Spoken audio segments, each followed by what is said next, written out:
Hi, everybody. Welcome to Trusty's Vintage Deep Dive. Thank you for joining us tonight. I appreciate all of you that have signed on, particularly if you originally had been watching George's anniversary special from the Antique Nomad. I watched it myself until I had to prep for the deep dive. So I wish him the best and congratulate him on his 1-year anniversary. But we have a deep dive, and tonight, hopefully, you're going to have some fun because picked something a little quirky this time around.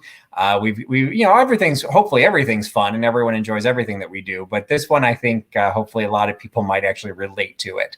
So let's see, we've got Laura Bemos from Bemos Mercantile, Mercantiles Unite, as well as Tanya from Hemlock Lady Mercantile. Thank you so much for both being here. Fab Finds Fairy, thank you so much for joining us again. Good to see you again. Cat the Nurse Flipper, thank you for joining in for a deep dive. Appreciate you being here. We've got going to keep it to an hour again. That's at least the goal. But as those of you who are coming in, if you've never joined a deep dive before, just keep in mind this is different. This is not a sale. So this is really going to just be an hour exploring, or about an hour exploring, in this case, Swizzle Sticks. So hopefully we're going to have some fun tonight. And we've got joining the deep dive this evening is Rebecca. And she and I actually went to college together. So we actually have quite a history together. And we're going to have to make sure I'm going to have to mute her if she starts sharing anything she shouldn't, because there's some trusty tales I probably would not want to have out there. But we got Rebecca. She happens to be a reseller herself. So you can see scrolling across the bottom, you can follow her. Kitschy and Bitchy is her Instagram name, as well as on many of the reselling platforms. But I also found something actually interesting, because I didn't know this, that eBay is the most restricted, I guess. They didn't like the word bitchy, so they would not let her be kitschy and bitchy on eBay. So I found it interesting that Etsy was like, sure, no problem, bitchy, that works. That eBay is the one that actually became an issue. So she's under a different name under eBay. Hey, Harry, thanks for joining us. I hope you're getting your. I think you were still trying to get your hours up, or maybe you've already gotten your monetization. But I know you've been doing a lot of videos, so if you haven't checked out Harry's channel, he's always got something entertaining going on. Katie is here, Vintage and Vinyl. She was my very first deep dive. So those of you who are newer to my channel and those of you who are new to the deep dives, if you like what you're seeing tonight, keep in mind that I actually have a playlist on my channel. It's Trusty's Vintage Deep Dives. I do them twice a month, so I've got several of them archived. And Katie did the very first one I ever did. And I actually happen to feel it's one of the best ones I ever did. But it was on typewriter ribbon tins, something I didn't even know existed until she started talking about them. I found her through George, as a matter of fact. George had done a show off your bunker challenge. And Katie also did a video for that. And that's how I first found Katie. So Suzanne McLean, welcome, Suzanne. Just on a name pop in I hadn't seen before. Rebel Junk, thank you so much for joining. So don't want to waste too much time, because I do want to make sure that we cap this at an hour. So I'm going to go ahead and make the introductions. A quick note for anyone on in the chat for the deep dive.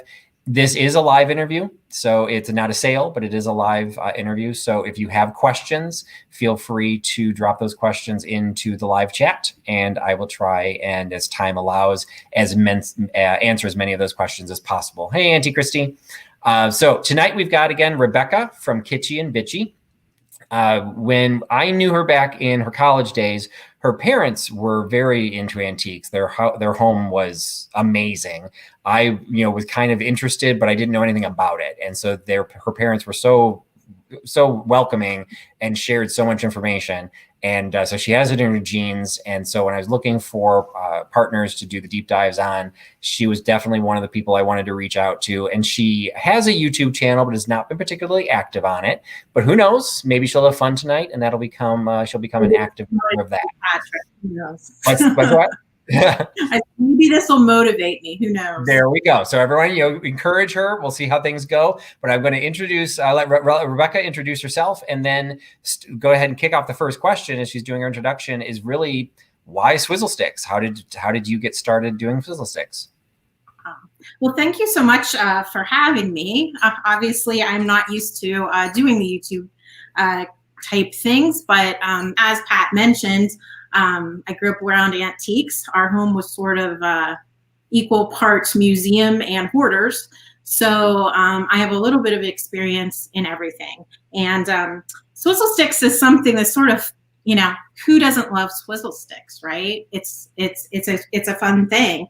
23 years ago, when my husband and I got married, friends of ours gave us these Swizzle Sticks that I'll show you as a wedding gift. And these Swizzle Sticks were sort of my first venture into Swizzle Sticks. These are actually Boda Nova made Swizzle Sticks from Sweden. And they're extremely well made.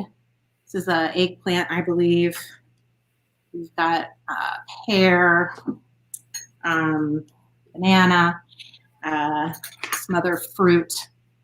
But in any event, these sticks were sort of the first ones that we had.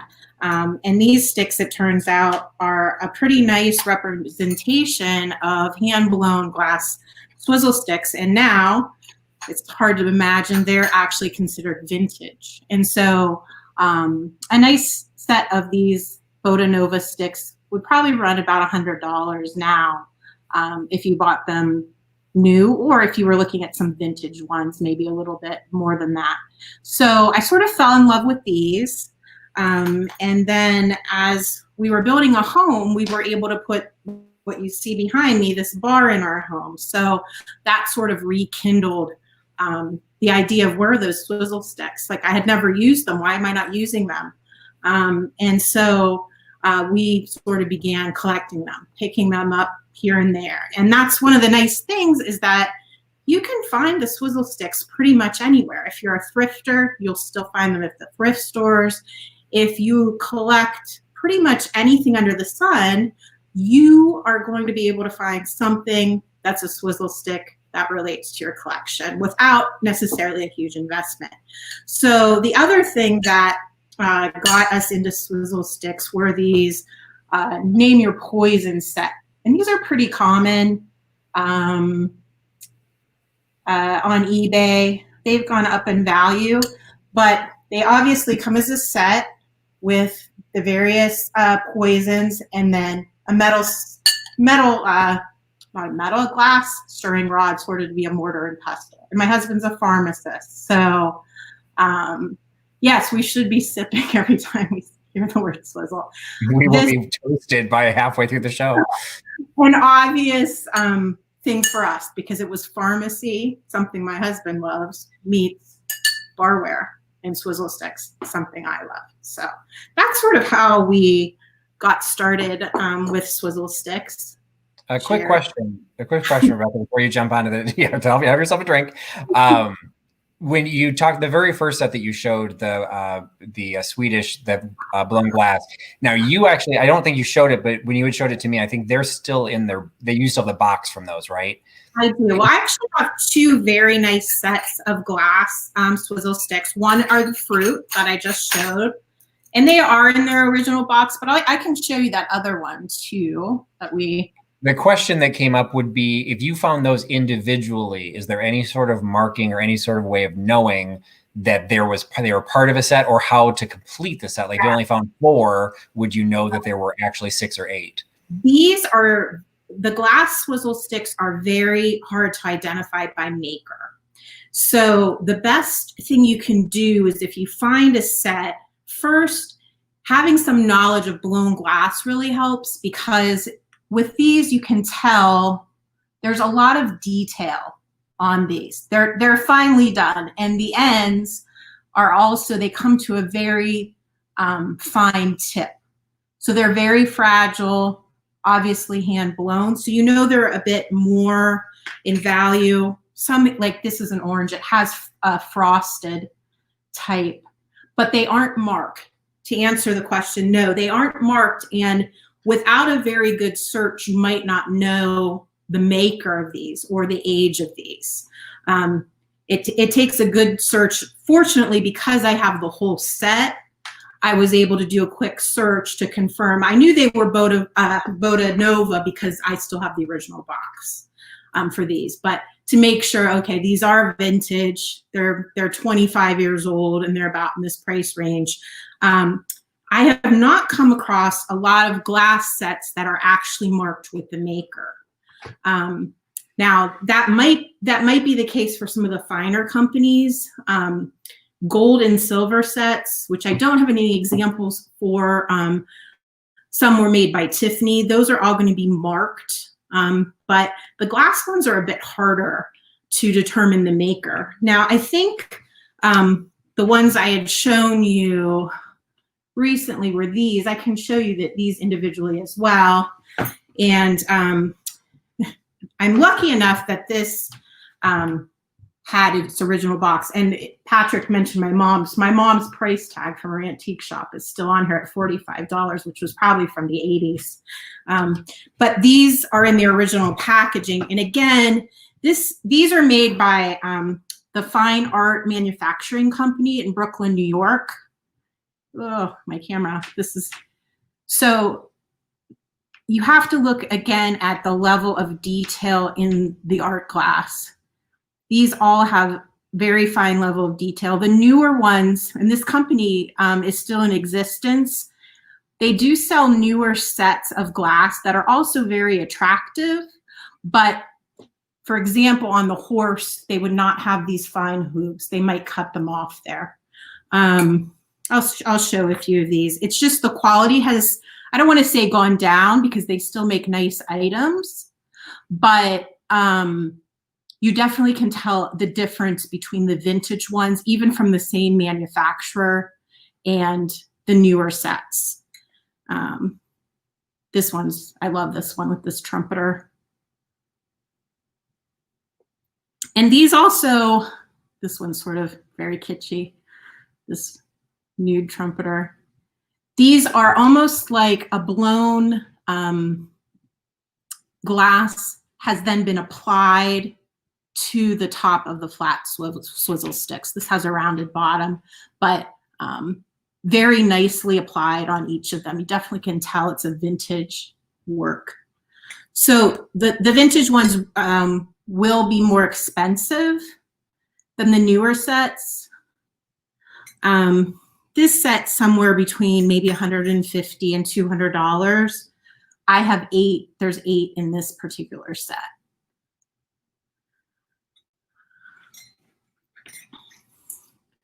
The question with the set that you're showing, one, they're not even related. The first one you showed is a horse, and then you had a nude lady playing the trumpet. So if there's a connection there, I'd love to hear it. But is it normally that big of a set? Like that's a set of 8.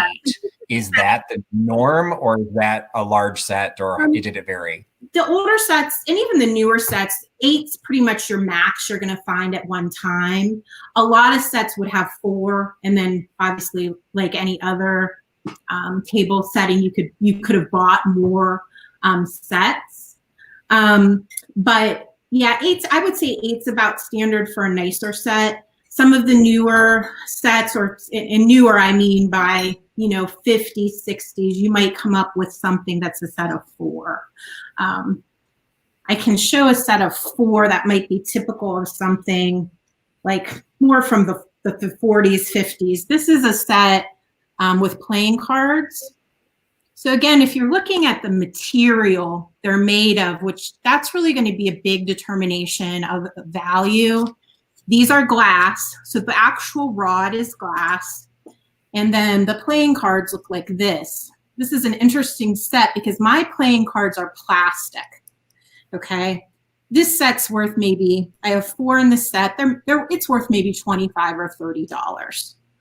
It's a really usable set, nice for rocks glasses. They're sort of a shorter stem.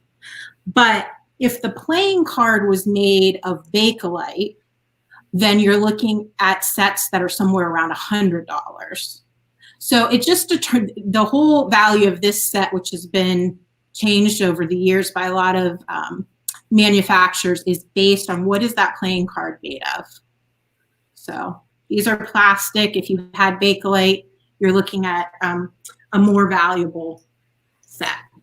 Now you said that the entire rod is glass, and that one curves at the top. So is that a different style, or does that make it more valuable or less valuable because of it's actually a curve? I don't think that really determines it. It's a little nicer style to have that medallion of the card hanging off of it. And that's sort of common. This is another example of these whistles, which I just find adorable. These whistled ones also have that sort of hook at the top, again, just to hang the whistle off of. And these are a little bit later. You're looking at 60s or 70s for the whistles. These are pretty sought after on eBay, not particularly valuable, but people tend to like them. They're like an older plastic with whistles. So more functional in terms of the shape of that, I think, than anything. Functional in what way? Just to hang the medallion down out of your drink. Yep. Just to keep it up out of the drink rather than attaching it just flushly like something like the glass rod. So like that. So in terms of looking at the swizzle sticks, there tends to be like many different topics. Sorry, we did have one question. I popped it up earlier, but I got interested in what you were saying and I put it away. Hemlock Lady Mercantile was actually, you clarified the prices as a set. If you had found some of those individual ones, particularly like the horse with all 4 of its legs still on it, what would that, I would think that by itself would end up going for $50 to $100. How did it survive? It really depends. And I was surprised, even, whoops, we've got some of the original material on there. Yeah, it really depends on the market of these. Animals are common, but because of the fine detail in this, I think you probably could get $20, $25 for this. Something like this nude, almost like pinup girl style playing the trumpet. I mean, I think this one is fabulous. I think if I were to put this up in one of my stores individually, I might ask $35, $40 for this stick, just because it's so quirky and she's in such good condition with her toes and everything still intact. Yeah, it really just depends. You know, even though the animals are finely made, because animals are still done and because they're pretty common, I think they would bring a bit less individually priced. Yeah. We had a quick question that came in from Kat the Nurse Flipper. Is where those that you're showing you've received as gifts or through your family, in general, for some of the people watching, where are you more likely to find, particularly the higher end? Have you ever found them in like a traditional thrift store, or would it be? I have found glass ones in the traditional thrift store, boxed and new. Usually they're with you know, boxed silverware in our thrift store. So sometimes people might not open the box. So I have found some of the nicer ones, not frequently, but sometimes. I would say the nicer sets locally, you'd be looking at flea markets, estate sales, that kind of thing, for some of the nicer glass or more rare box sets. The nice thing in general about swizzle sticks is that you still can find them readily at thrift stores. I picked this up. I haven't even opened this one up yet, for example. I picked this up a couple weeks ago. It was $2.99. Who knows what's in there? So they're there. And it's just a matter of doing your research, knowing what you like, and then also what you're looking for in terms of the type of stick you're looking at. Related question to the initial one about selling or finding them individually. If you know it's a set of 8 and you have the box and you know it's supposed to be a set of 8, but you only have 5 or 6, is there still a kind of a percentage increase because you have part of the set, or does that turn it into they're just sold individually at that point? You have to weigh it. I mean, I always tend to want to keep things together. That might not always be the most lucrative thing, but if I were to find, you know, a box like this with 5 or 6, I might be tempted to just list it as is and keep that set together rather than piece them out. I have not seen, like you often see sites now that to complete barware, vintage barware. I know there's one on Facebook. I haven't seen a site specifically geared around completing a swizzle stick set, but there'd be no reason that that couldn't happen, that you couldn't put, you know, a request out, hey, I'm missing the horse from this, you know, Brooklyn, New York set. Does anyone have one? It's amazing what people find now on the internet. I've completed a lot of sets of other things simply by saying I'm looking for this, and sure enough, somebody has it. So that's the beauty of the internet, I guess. One of the questions that I'm popping up on here was, we didn't really get into the history. This is from Scott, Old Curiosity Shop. I didn't mention Rebecca's in Pennsylvania, and so is Scott. So we've got the Pennsylvanians represented. But we didn't really talk about the history as much, Scott, yet. We started with how she started collecting, which was glass ones from her wedding and from her parents. So then this does go into a little bit of a question, because I'm assuming, were the earliest ones glass, or did they start with Bakelite, or when did they start out? So the very earliest swizzle sticks were made in the West Indies, and they were made in the 1600s, if you can believe that. And the idea of the swizzle stick came with stirring a drink. It was an alcoholic drink, and the swizzle stick itself had almost like a star-shaped kind of thing on the end, and it was part of an allspice bush. So they would cut that, take the bark off of this piece of the bush, and use it in this very specific mixed drink. And that bush became known as the swizzle bush. Okay, so that's story one. There's a whole other story that says that in the 1920s, that Queen Victoria didn't want to have bubbles in her champagne. And so she used a swizzle stick, again, with this peculiar thing on the end of it to get rid of the bubbles in the champagne, so her and her ladies' maids would not be unladylike drinking their champagne.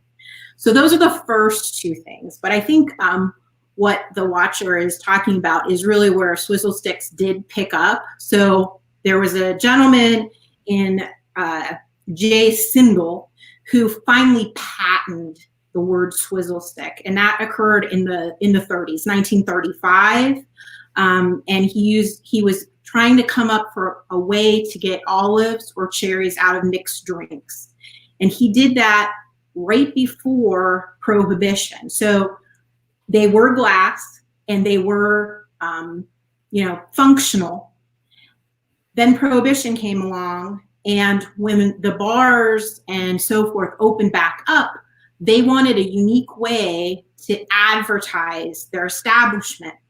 And so there was the birth of more of the modern day swizzle stick. And, I have many examples of establishments that have their swizzle sticks now, but that post-Prohibition need for, an advertisement associated with bars is what really made the swizzle sticks take off. And so that happened, and the height of the swizzle sticks was sort of the 50s and 60s. And then after that time, it sort of died down, because frankly, I one of the bloggers that I read that was talking about swizzle sticks, I think she made a good point. In the 50s and 60s, it was having a drink was really an experience. People enjoyed it. They took those sticks home to sort of remember where they had been in a positive way. And now we're, in the era of $15 cocktails that don't really need a stick. And we're sort of in that consumerism where we don't slow down to enjoy it. Now, you'll still see them, of course, and they're still out there, but it's not the same as it in the 40s, 50s, and 60s, where people were taking their time with a cocktail and sort of enjoying it, and then would want to remember that experience by slipping that in their pocket or pocketbook. So sort of interesting to think of. Did they really start in the West Indies? Maybe both. And then with Queen Victoria and her idea of trying to be ladylike played into it as well. That's really interesting. I had no idea. I guess I assumed they were older than the mid-century, but that is, I think, what a lot of people are thinking about when they think of the, like you said, the kitschy ones. So Right. when you're dealing with, oh, sorry, Matt. no, go ahead. I want to show this because it sort of speaks to the history. So the ones that were used in the West Indies had these interesting bottoms to them, and also the Queen Victorias also were like pronged at the bottom. And even some of the ones from the 50s and 60s, this is a giraffe. You can see it's echoing back to having, you know, a wider base with prongs. And I just really like that because it sort of echoes back to the history of swizzle sticks, not just being a rod, but being something broader to stir the drink. I have that one too. I've got the little graph too.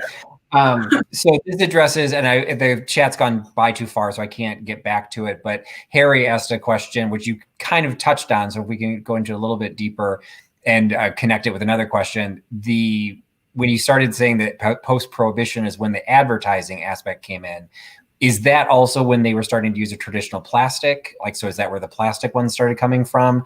And related to that is collectability.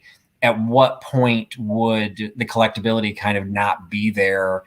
Yeah, if you find something from 2000, like I've got this might be something different because I've got a Millennium one, you know, that says 2000 on it. As you get into the later ones, is there still collectability or to the same level as the mid-century one? So they weren't quite plastic in the 30s. They probably were more Bakelite. I don't have a good example of that. I have seen them, and just like testing any plastic versus Bakelite, you'd have to actually do a test on some of them. But you know, this is a handful of those advertising different liquors, for example. These are more 50s, 60s, maybe even some into the 70s. These are going to mostly your plastic swizzle sticks are not going to be a very valuable item. Okay, that's the general rule. They're going to be somewhere between $2 and $5 for most of the ones, even 60s and 70s. And then, of course, as we get more modern, the value goes down a bit. Now, I say that with a grain of salt because there are certain niches within all of the plastic swizzle sticks that still can be very valuable. For example, airlines, very popular with swizzle sticks, okay? As we know, many airlines have gone to bunk. So when you look at airline swizzle sticks, for example, this is just an American airline swizzle stick that I have. Is this an oar? I thought that was it, or part of a propeller. Anyways, this is just maybe a $5 swizzle stick, probably from the 70s. However, when I was preparing to do this deep dive, I thought, let me bring up on eBay what's sold recently. And sure enough, there was a set of 8 plastic white swizzle sticks from British Airways Concorde that brought, what is it here? $417. So a set of 8 plastic sticks, not much different looking than something like this, no medallion, no fine workmanship, you know, brought $400 and some odd dollars. So in general, they're not going to be worth that much. However, you're going to find niches of collectors that want them, maybe not as a swizzle stick per se, but because they collect something from British Airways, or because they collect sports memorabilia, or because they collect, you know, Florida motor inns from the 70s. And that's where you're going to get more value. If you're a reseller, putting together little lots that might appeal to the outside collector of a certain genre is sometimes the way to go, rather than just listing them as, you know, plastic swizzle sticks. Now, as you talked about the themed ones of the airlines, obviously something like the Concorde, although that seems amazingly high, but I can see that that's something that was a special plane to begin with and doesn't exist anymore. As you're dealing with airlines that don't exist, does it start shifting? Like I've got this one is airplane shaped from World Airways. I've got a propeller one that's marked TWA. Would how much of a price differential? Because if you're cross collecting into like aviation collection, would there be a market difference between, say, this TWA propeller shaped one versus a TWA, a regular straight stick? That's marked TWA. Is it the TWA that makes it collectability, or is it the shape? You got a combination of both. Now the propeller, you showed that red propeller. I think that's a great design. The plane, again, a great design, but those are still like in the $5 range if you were to go list them for resale. The airline does matter. Obviously, airlines that have shut down bring more, but it's not a huge range. It's not a huge range on the plastic swizzle sticks. I think oftentimes what will bring a sizable profit are putting together a nice lot of them. So that if someone does collect TWA and you have 10 of them or 8 of them, you can lot those up, or just even airlines. And then that sort of raises the value of them.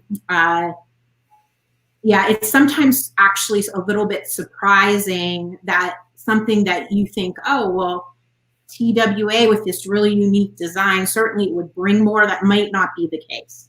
It's just, law of supply and demand, I guess, is part of it. And then just the desirability by the collector. Now, I know that we had a couple of different things that we were going to talk about, but this is related to another question that popped up. And you were saying the airlines that no longer exist. If you drift into casinos or Las Vegas, that also, I'm assuming that something from the dunes would probably be more valuable than something from Paris, Las Vegas, because I would assume this is like probably within the last 10 years. I don't know how long Paris has been built, but this is anymore. Yeah.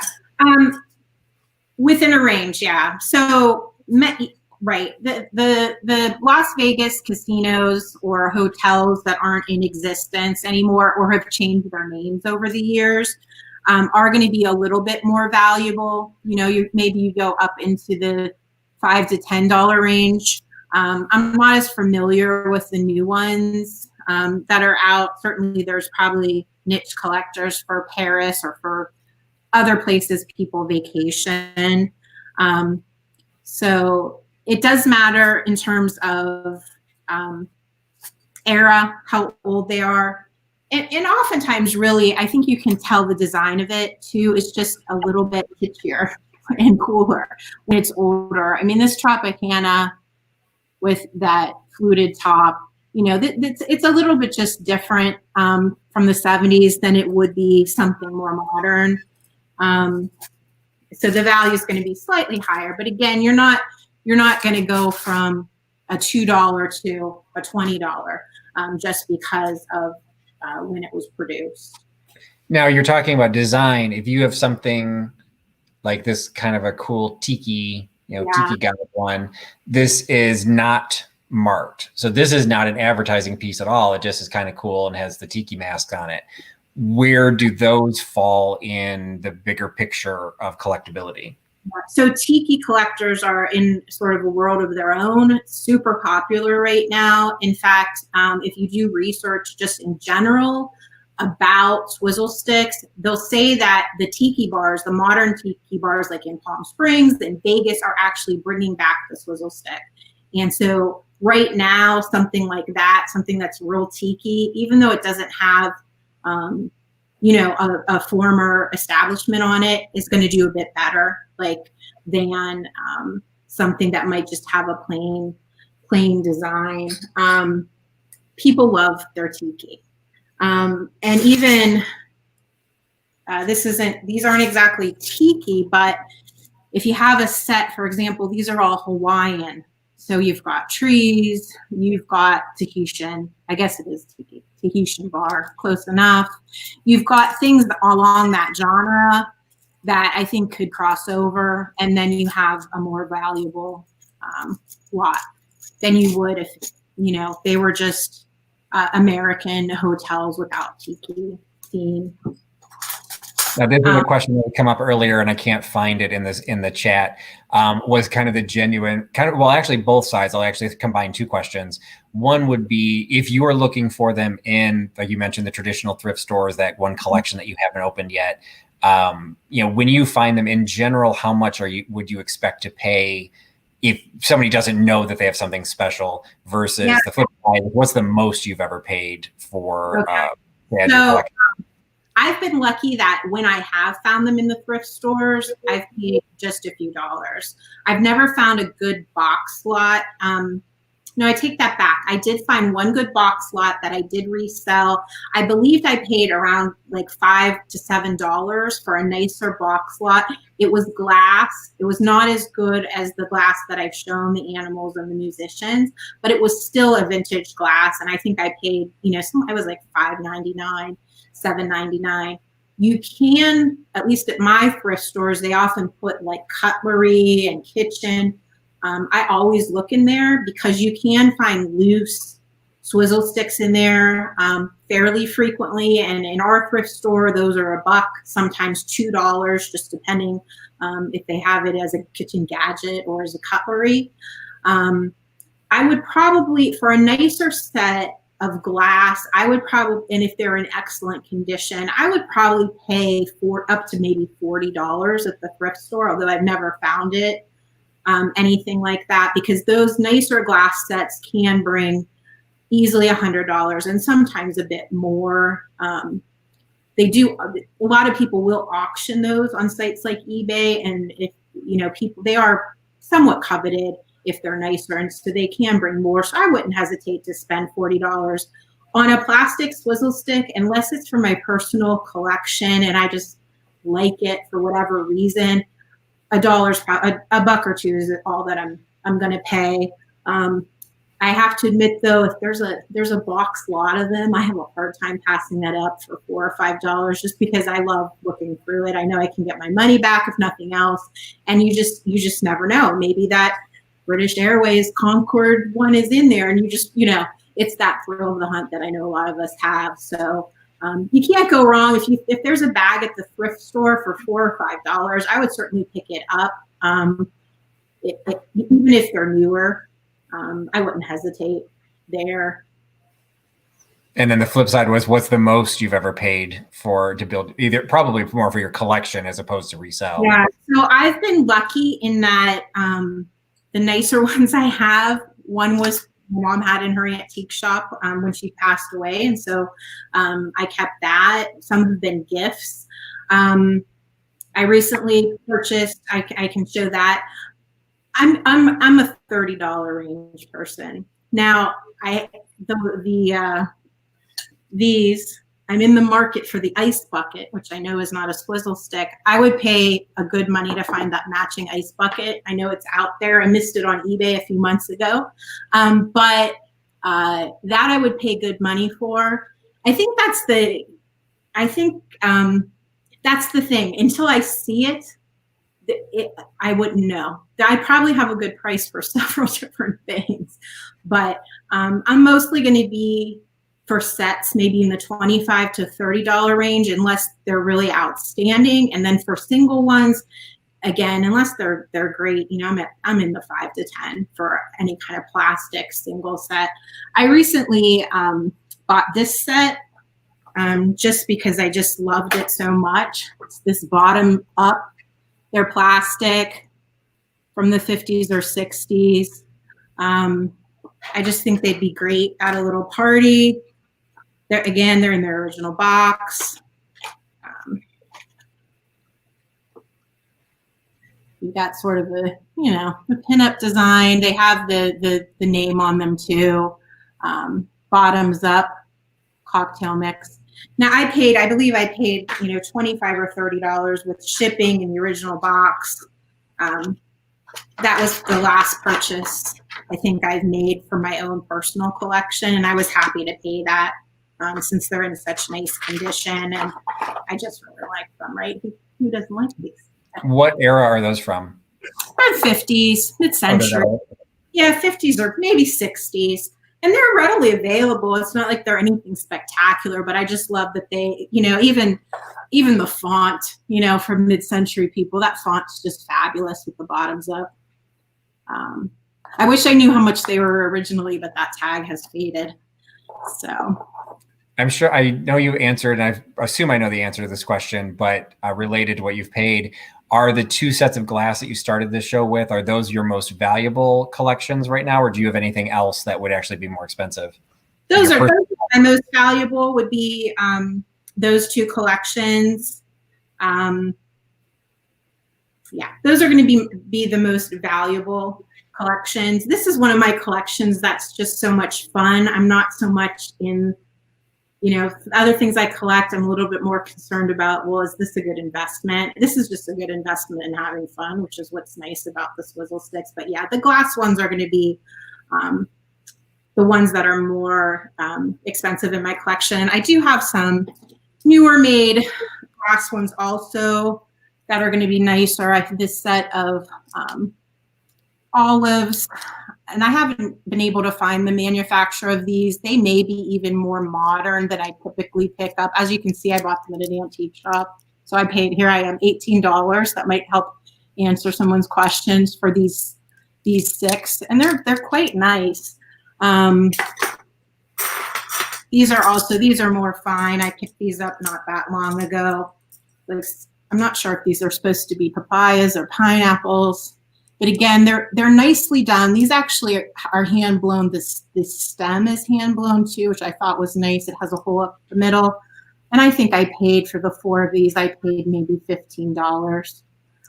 That was at an estate sale. So that's the price range I'm in at this point. So related to all of that is Katie from Vintage and Vinyl is asking if you actually do use them or if you just display them. So I use them.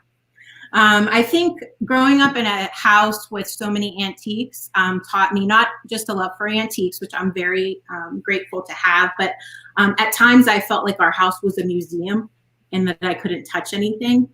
And I don't know, I hit my 40s and I'm like, bust out those Swizzle Sticks and bust out everything else because you just don't know. So I use them. Now, I don't use these glass ones, but that's only because I haven't found the right occasion to use them. But no, I use all my vintage barware all the time. I've broken things and, life goes on, but I'm enjoying them. So I definitely use them. I think related to that, Katie had asked earlier, and I'm trying to find the question, but she'd also, obviously you're using them, but you're using them one at a time. So how do you display the ones that are not being used? Do you display them or do they just go in a drawer? So I have some of mine out. I know that people that thrift, you often find these nice cocktail shakers and they're missing the lid. So that's the way I display them the most is just in the open containers. Now that's for the plastic ones, of course. I wouldn't want the other ones to get damaged. So I try to pick up, vintage barware and I display them like that. I'll put these out. If we have a party or gathering, I'll just set those out and let people use, what they choose.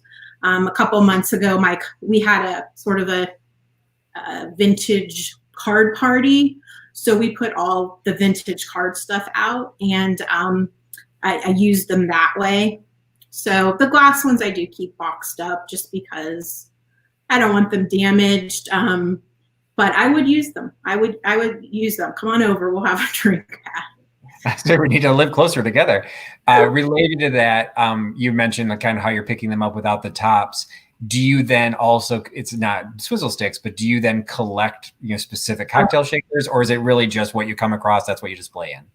I do have some cocktail shakers. I can show a couple that I have that are favorites. But I don't have as many cocktail shakers as Swizzle Sticks, but this was just a thrift store find a way back, and it's numerology on a cocktail shaker, which I thought was really cool. This is probably, I don't know, would this be 70s? I'd have to look it up. You'd think numerology would be 70s, maybe 60s. So if I find one that I think is particularly cool, I'll pick it up. I'm sure that people that collect barware know a lot of those lids are on there like for good. That's people store them inappropriately and then the lid sticks. So if it's something I'm going to use, I want to make sure that lid comes off. And I find them all the time that I don't pick up because the lids are problematic. But yeah, I like vintage barware quite a bit. One area that came up, I think Harry had asked it earlier, we talked a little bit about the advertising. We talked a little bit about the, you said about the bars, advertising after Prohibition, and then you talked about the alcohol. But we have all of these different advertisings for like restaurants and locations and things like that. In the world of Swizzle Sticks, is there any difference between their collectability, or does that just really affect whether they're attracted by another audience?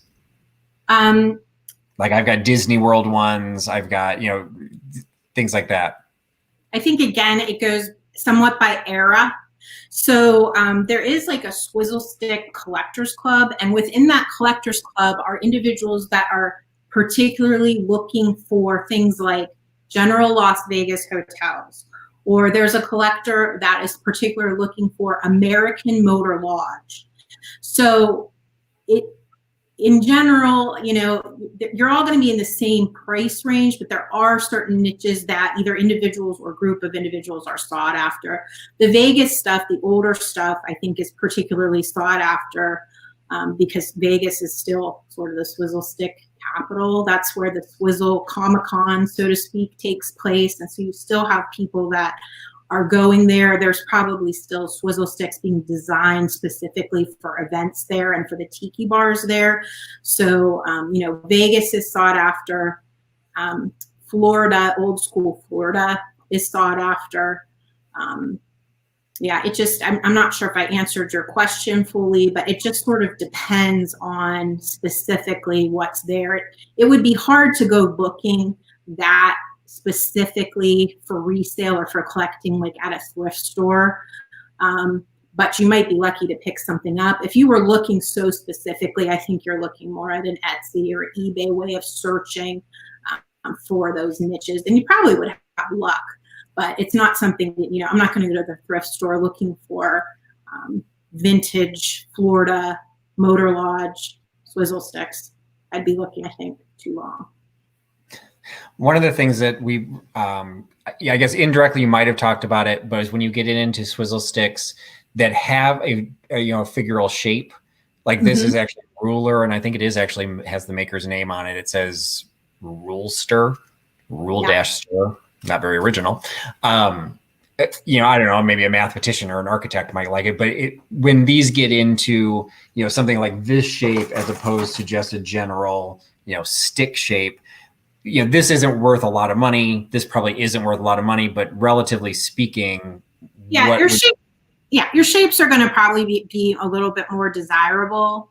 For example, these are either twigs or antlers, you tell me, but these are sort of an interesting shape from the 60s. I have a set of those. Now, are they particularly valuable? No, but they're certainly more interesting to a collector than like what you're saying, like a straight Swizzle Stick.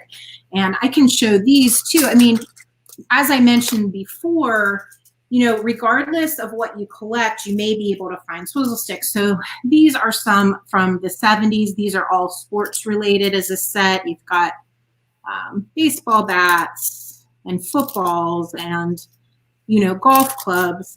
And so to me, just looking at them, they're more interesting, but I do think they also are more valuable. If you price these together, I'm not sure how many are here. It looks like maybe 10 or 12. That's going to bring more than 10 or 12 individual straight sticks that you might have.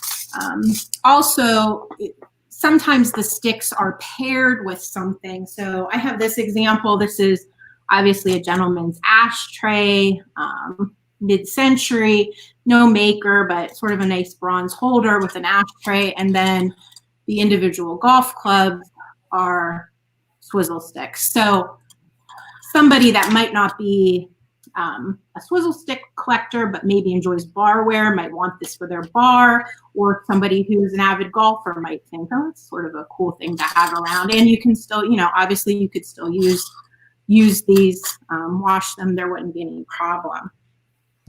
There's a couple questions. We're coming up toward the top of the hour, so we've got a couple questions I need to cover, but I'm going to jump my own in first because this is something I'm curious in. We didn't talk, you and I had not talked about this. I actually have two wedding, that would I'm sure been given out as wedding favors. One of them happens to be they're both dated with the couple's name and the date, one from 1966 and one from 1989. So the question was something like these, because for people who've watched my show before, watch my channel, I've done live sales. I also did this in a haul video. I had a wedding favor from Ambrose and Mary, who got married in I think it was 29 or 39. And it was a set of salt and pepper shakers. And everyone thought that was adorable and sweet. And they were luster and they were the wedding rings. It was amazing. There's collectability because it was so old that it was just as cool that it survived. When you're dealing with something from the 60s and the 80s, is there any collectability for other people's wedding items? Or does this get into functional but not collectible? You sort of answered your own question. Yeah, there's some collectability to wedding items, right? So I know myself, they're not quite as popular as they were maybe 5-10 years ago on eBay, but the wedding toppers at one point were so popular, the old wedding toppers.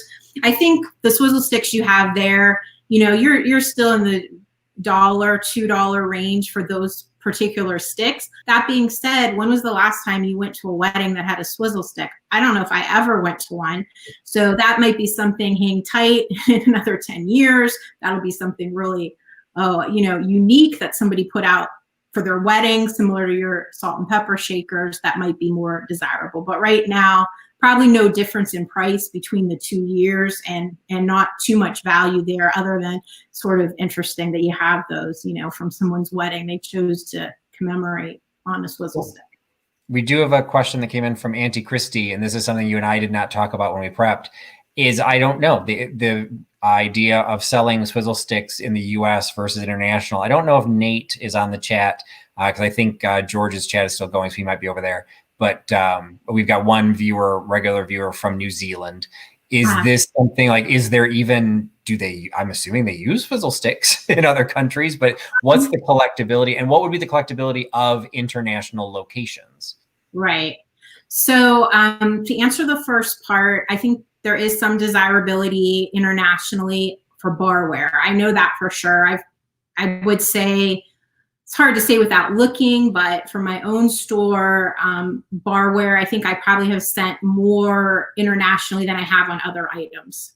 So I do think there's some desirability there. I don't know specifically for swizzle sticks. In fact, that's a great question. I know in my own collection, I have a few from Europe. I have a few from France, a few from Italy. They look very similar to the American ones, just advertising liquor, advertising establishments. So I'm not sure if those would be more valuable to American collectors than domestic swizzle sticks. I don't know how to answer that question exactly, but I think there is some desirability overseas just because the vintage barware is pretty desirable right now, particularly mid-century vintage barware. So, I have sent some of that over. All right, another question that had come in was from Katie, and I just had it now. Oh, there it is. And I think we talked about this a little bit briefly before, when we were prepping again, is the idea behind individual manufacturers. Are there specific names that, like you said, with the glass ones, the way they're made, the higher end is, definitely makes them more desirable. Is there a differential like that for plastic? And are there certain manufacturers to be on the lookout for?